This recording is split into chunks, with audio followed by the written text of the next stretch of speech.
حدیث نمبر 49 ہے، کسر شہوت کا بہترین حل بیوی ہے۔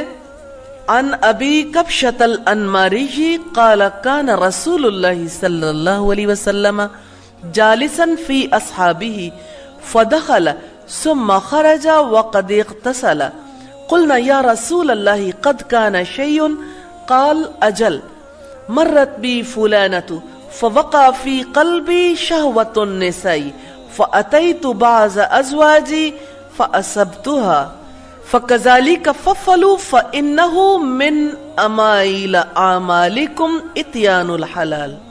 حضرت ابو کبشہ انماری کہتے ہیں رسول اللہ صلی اللہ علیہ وسلم اپنے صحابہ کے ساتھ تشریف فرما تھے، اچانک اندر چلے گئے، غسل کر کے باہر تشریف لائے۔ ہم نے کہا اللہ کے رسول کچھ کام پڑ گیا تھا، آپ نے فرمایا ہاں فلاں عورت میرے پاس سے گزری تو میرے دل میں عورت کی طلب پیدا ہوئی، اس لیے میں اپنی ایک بیوی کے پاس گیا اور اپنی حاجت پوری کی۔ تم بھی ایسے ہی کیا کرو، حلال چیز کو استعمال کرنا افضل ہے۔ تو بدکاری کے فتنے سے محفوظ رہنے کا بہترین ذریعہ بیوی ہے۔ نبی صلی اللہ علیہ وسلم کا ہر عمل ایسا تھا جس کی وجہ سے امت کے لیے اللہ تعالیٰ کی جانب سے رہنمائی کر دی گئی۔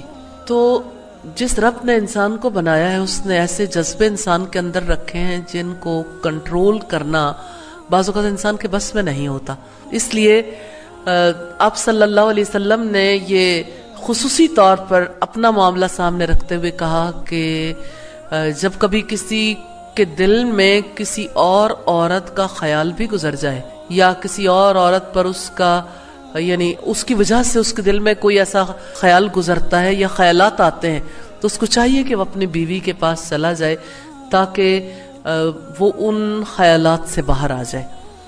تو حرام سے اجتناب واجب ہے، تو جو عمل کسی واجب کی تکمیل کے لیے ناگزیر ہو وہ بھی واجب ہو جاتا ہے۔ امام شوکانی کہتے ہیں اگر اپنے نفس کو گناہ سے بچانا صرف نکاح کے ذریعے ممکن ہو تو یہ واجب ہے۔ سیدنا جابر بن عبداللہ سے روایت ہے کہ نبی صلی اللہ علیہ وسلم نے کسی اجنبی عورت کو دیکھا، آپ ام المومنین حضرت زینب کے پاس آئے، اس وقت وہ چمڑے کو رنگنے کے لیے رگڑ رہی تھی۔ آپ نے اپنی ضرورت پوری کی اور پھر باہر تشریف لائے اور فرمایا بے شک عورت شیطان کی صورت میں آتی ہے اور شیطان کی صورت میں جاتی ہے، یعنی اسے دیکھ کر شیطانی خیالات بھڑکتے ہیں۔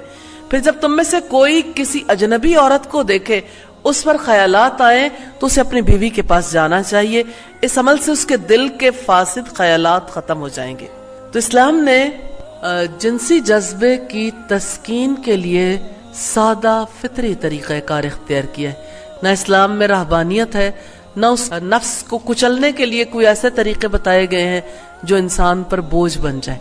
اس وجہ سے جیسے نکاح کی ترغیب دلائی ہے اسی طرح سے معاشرے کے اندر رہتے ہوئے کسی کے بھی حالات و واقعات مختلف ہو سکتے ہیں، سادہ اور آسان طریقہ بتا دیا گیا کہ کس طرح اپنے آپ کو پاک رکھ سکتے ہو۔ تو نکاح ہی جنسی بہاؤ کی درستگی کے لیے درست طریقہ کار ہے، واحد فطری راستہ ہے۔ اگرچہ نکاح بقائے نسل انسانی کا ذریعہ بھی ہے، لیکن دوسری طرف ہم دیکھتے ہیں کہ فطرت کے سارے تقاضوں کی تکمیل بھی اسی سے ہوتی ہے، انسان کے رشتے بھی اسی کی وجہ سے تکمیل کو پہنچتے ہیں اور بایولوجیکل نیڈز کی بھی تسکین ہوتی ہے۔